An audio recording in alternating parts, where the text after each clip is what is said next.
I'm modeling the Rock Creek trestle as it existed in the late 1940s. There are no blueprints that exist from that time that I've been able to find, but I do have some sketches and was able to go out and take reference photos before the bridge was demolished and get measurements and get some detailed shots of what the bolts and washers looked like. The B&O used what's called a malleable washer to fasten the trestle supports and vents together. So I would be trying to do the same thing. The first thing you're going to need is an awl. This tool is one that I found in my grandfather's tools, and it's worked perfectly for this application. It's got a pretty fine point, but not too fine. You don't want something that's just going to split the wood. The first step when I'm getting the trestle vents ready is first lay them down, and I use a little piece of scrap wood to support the S side that has that has a little bit of space on it, so that when I'm pressing with the awl, it doesn't flex as much. And what I'm doing here is just pressing down where I want a nut bolt washer casting to go. Leave a little divot, and that way I'll have a guide for when I'm drilling. It makes it a lot easier to do this step ahead of time, because then you don't have to worry about where you're going to be drilling each nut bolt washer casting.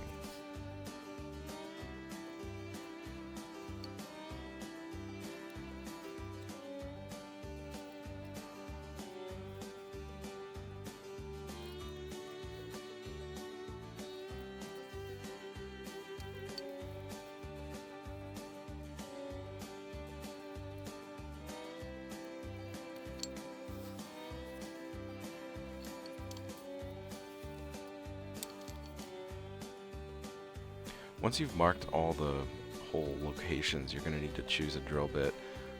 I would recommend that you invest in one of these sets, sorted drill bits that actually are fluted. You can also find really small drill bits that are that have like a sort of abrasive grit on the tips, and those just tend to wallow out the holes too much. I have this here carbon drill bit by Gyros. It works really well. The drill size I'm using is a number 77. You may be tempted to use a pin vise, and that will work fine, but I found that my hand got tired really quickly. So what I ended up doing is looking around to see what kind of a drill press option I could find, and what I found is that Dremel makes a product called the Workstation, which is essentially a arbor press for your Dremel. So you chalk your Dremel into this thing, and you can put your drill bit in there. Works fantastic. I've had great luck with it so far, and it saves a ton of time and wear and tear on your hands. You'll want to set the depth gauge on the Dremel drill press so that it only goes about halfway through the trestle bent. You don't want the drill press to go too far through it.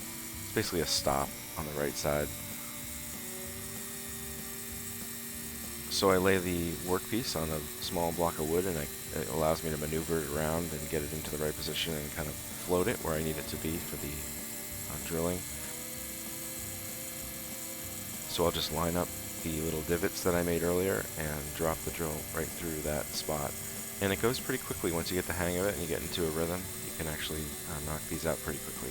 Again, this saves so much time over doing this by hand.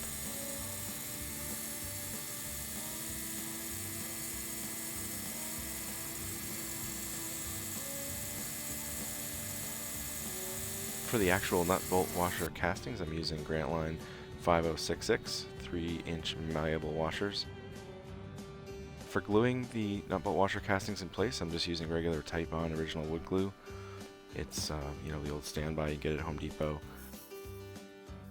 The nut bolt washer castings, I tend to paint them on the sprue with a rust color, and then snip them off and keep them in a little plastic container because they are just absolutely tiny.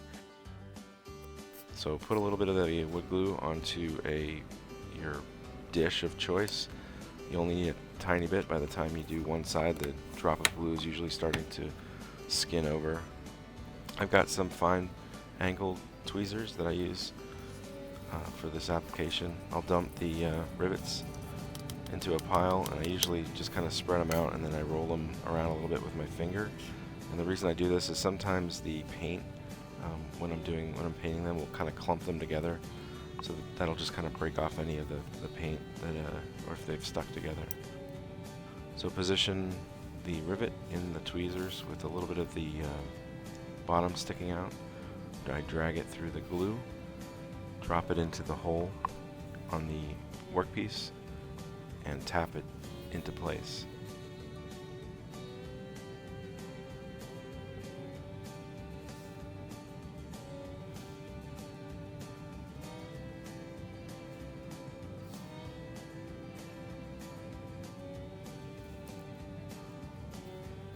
So here's a close-up of the process.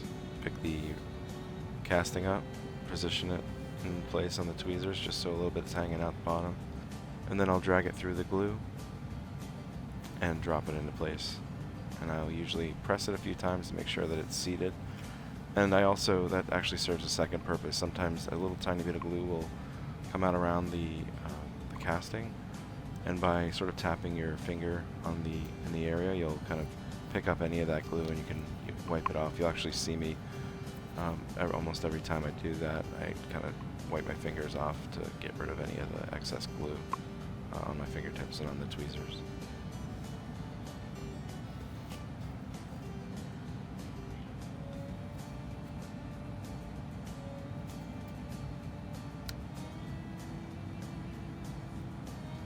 So here's the sort of finished product. This is what it looks like up close.